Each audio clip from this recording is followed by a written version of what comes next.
Autumn has arrived, so we drove back up to King's Dominion in Doswell, Virginia, near the state capital of Richmond. They are running 3 events select days between now and November 3rd, 2024. We were there for opening weekend, and we are going to tell you about all 3 events.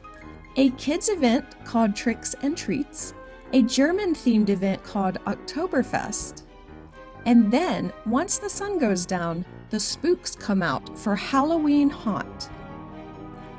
We start in the children's area of the park, the Peanuts-themed Planet Snoopy for Tricks and Treats. This is a great opportunity for families to meet the Peanuts characters in their Halloween costumes. Here is Charlie Brown dressed as Frankenstein's monster. The area has some not-so-scary Halloween decorations all over the place.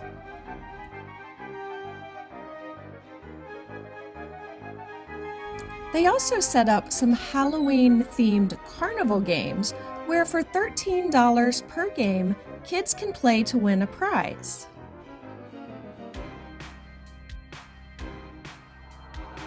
There's also a crafts area where kids can make a Halloween craft. The craft was decorating a paper Halloween mask when we were there.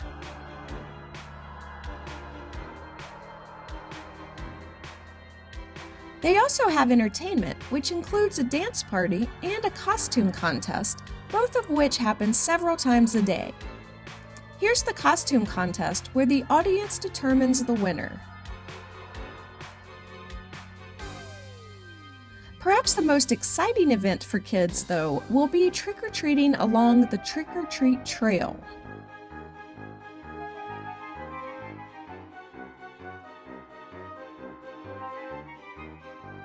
And of course, the kids' rides are open during the day for families to enjoy, including the Halloween-themed Great Pumpkin Coaster. This fun kids event takes place every Saturday and Sunday from now until November 3rd. Kids all-day tickets for this event start at $49.99 for kids 3 to 11. All-day tickets for adults start at $54.99. These tickets get you and the kids into the park all day for all 3 events, though young kids will likely not enjoy Halloween Haunt.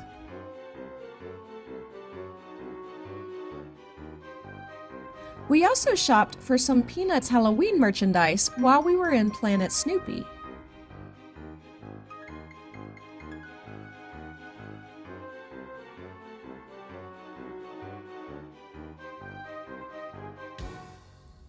Then finally, we continued our annual Halloween tradition of entering the manor gates at Boo Hill and walking to the most haunted mansion in the park to ride Boo Blasters on Boo Hill.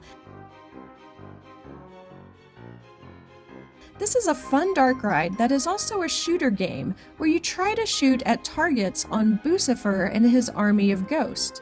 You get points whenever you hit the target, and hitting the target will cause various special effects around the mansion to happen. This is always a fun ride, and this year I got a higher score than Jack, so I was victorious. Well, my gun wasn't really working, so... Another event going on in the daytime hours on Saturdays and Sundays, now through November 3rd, is Oktoberfest. They had fun games out for families to play like Cornhole and Connect 4. And for a price, they had a couple of games you could play to win a prize, Roll the Barrel and Toss the Pretzel. There was an Oktoberfest mural that guests could help paint during the festival.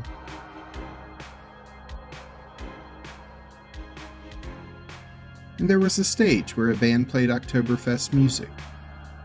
We were greeted by this guy who invited us to stick around to watch the Stein holding competition. Welkom gentlemen, to Oktoberfest. In just a little bit, we'll be having our last time standing competition. Awesome. And you see who can hold the stein the longest. Okay, In the meantime, eat, drink, und be merry. Awesome. I see you have some Wasser, but that's good to go with some German beer. So we stuck around to watch it. The competition was exactly what it sounds like, as volunteers competed to see who could hold a heavy stein filled with water out straight in front of them the longest. Some held on a really long time. But you were disqualified if you spilled any water at all, or if you were caught bending your arm 3 times. In the end, only one competitor could win the silver stein. There was also a bratwurst eating contest and a daily keg tapping celebration, both of which we missed. Like all good theme park festivals, there were some special festival foods to try at Oktoberfest. You can get pretzel necklaces at each food stand. I didn't know pretzel necklaces were a thing. We did try several of these foods for research purposes. The first was pretzel nuggets served with a cheese sauce. The nuggets were soft and salty, and the cheese sauce was served hot, and they were a tasty snack. Next, we tried honey glazed pork wings. Now, you're probably aware that pigs do not actually have wings. These are cuts from the bottom of the ham. They're very tender, dark meat, it's flavorful, and it's similar in texture to chicken wings. These were delicious. We also tried a gingerbread heart. This was a soft gingerbread cookie that was also great. So everything we tried here was a hit. Of course, there was also a lot of beer at Oktoberfest, as is the tradition. Alice just drank an icy from her refillable cup though, and I drank bottled water. Of course, throughout the day, most of the park's rides were operating, even at night during Halloween Haunt. So, between all the fall festival happenings and the many rides throughout the park, there's plenty of fun available to get the most return on your investment in theme park tickets. By the way, if you're enjoying this video, please click the like button. It will help Alice's channel grow. You can also support her by checking out her Amazon affiliate link in the description.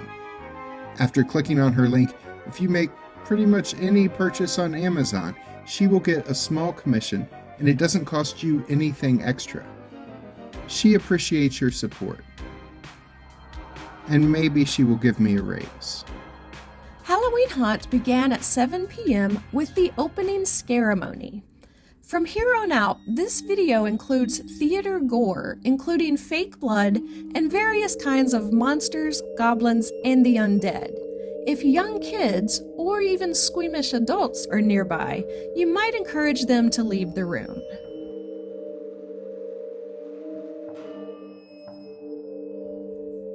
The opening show starts with the entry of many of the park's most horrific monsters led by Queen Majesty. Once the ghouls finish their parade to the stage, the show itself lasts about 2 minutes, and then the monsters spread out around the park to head to their various scare zones. It is a pretty epic visual to see these monsters march in and then suddenly disperse.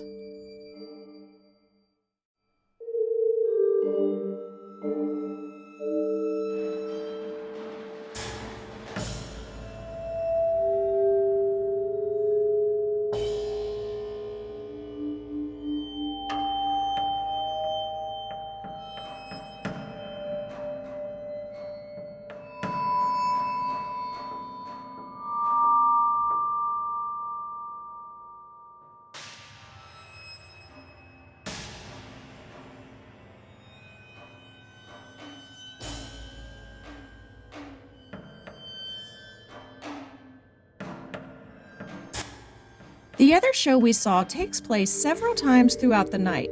It is called Conjure the Night. This show features music and dancing in a battle of good versus evil. Songs performed by the cast included Enter Sandman, Welcome to the Jungle, and Somebody's Watching Me, among others. Jack is going to share the story of this show. So there's this nice farm girl, but she's haunted by these demonic creatures who are trying to turn her into a stripper. I'm not entirely sure that is what they were going for. No, I'm really good at following storylines. That was it. By show's end, Queen Majesty from the opening ceremony even showed up to entice her, and when it was all over, yep, she was a stripper.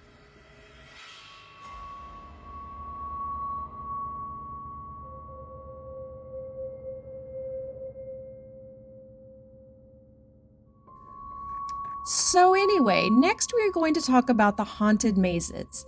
They do not allow filming or photography in the mazes, so we can't show them to you. We were allowed to film the scare zones, which we'll get to in a moment. A new maze this year is MonsterCon. This was a great idea. This haunt takes place at one of the horror conventions that are popular these days, but instead of leaving with autographs and souvenirs, you might be lucky to leave at all.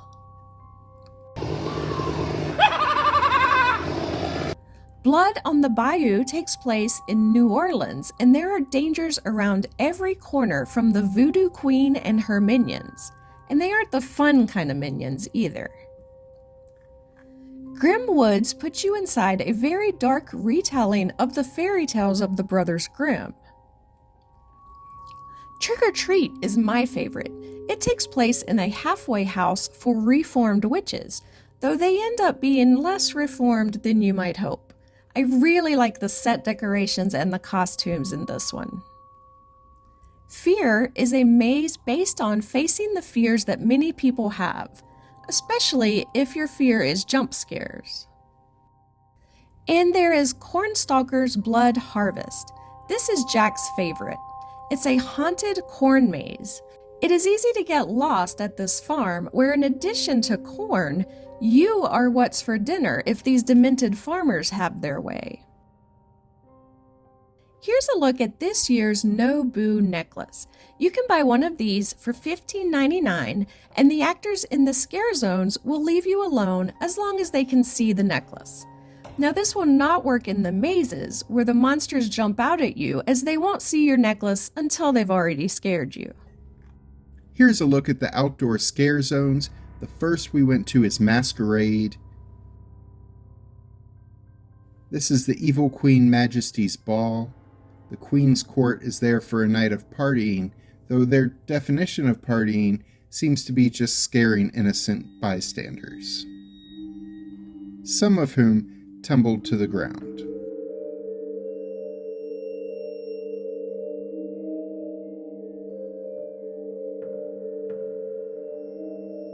The next scare zone is the Cleaver Brothers Carnival. A lot of people are scared of clowns for some reason. They are not going to like this scare zone.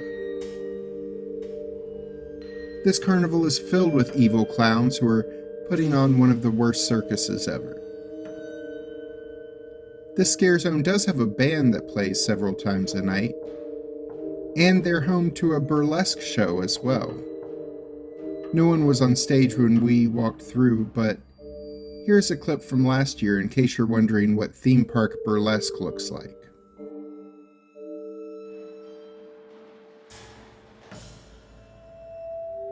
Next, we traveled through Armstrong Acres, a colonial pumpkin farm, where the residents have started turning into pumpkin-like creatures. They're wanting to recruit us to join the ranks of the pumpkin people too. This scare zone does have some really cool theming.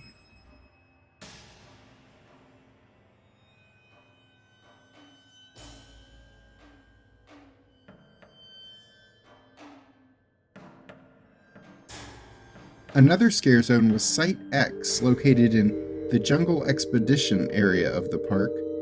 Now, before the sun went down, we visited this area because I wanted to check out the newest roller coaster at King's Dominion. It doesn't open until summer 2025, but this was my first chance to see it.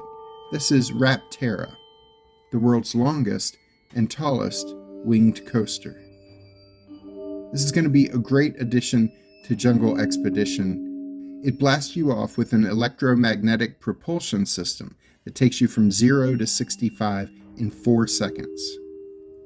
And you soar at 145 feet in the air and go through 3 inversions before it's all over.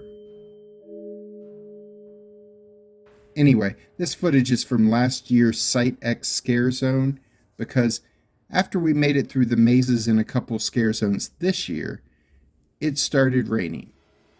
And it continued to rain for over half an hour before we decided we were tired of walking around wet and left. It was an amateur move to not bring ponchos as we usually do at theme parks.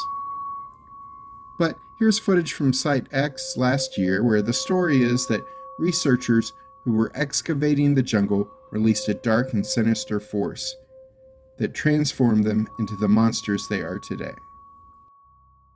Finally, here's footage from last year of the other scare zone in the park called Uprising. You will be chased by zombies in a graveyard. All the scare zones this year were there last year as well.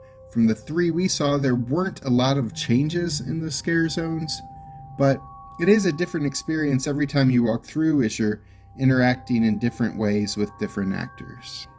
They do have some food options as part of Haunt. For example, the gross, huge zit, which actually sounds delicious when you read what's in it. Or the Yardbird pizza, which isn't scary, but sounds like a good fall treat. They had some special adult beverages for the Haunt also. I did get an adult beverage while working up my courage to go into the haunted mazes. I ordered the I Want to Drink Your Blood, the main ingredients of which were vodka and lemonade, but it came with a syringe of strawberry daiquiri mix to add a bloody effect to the drink. It was tasty.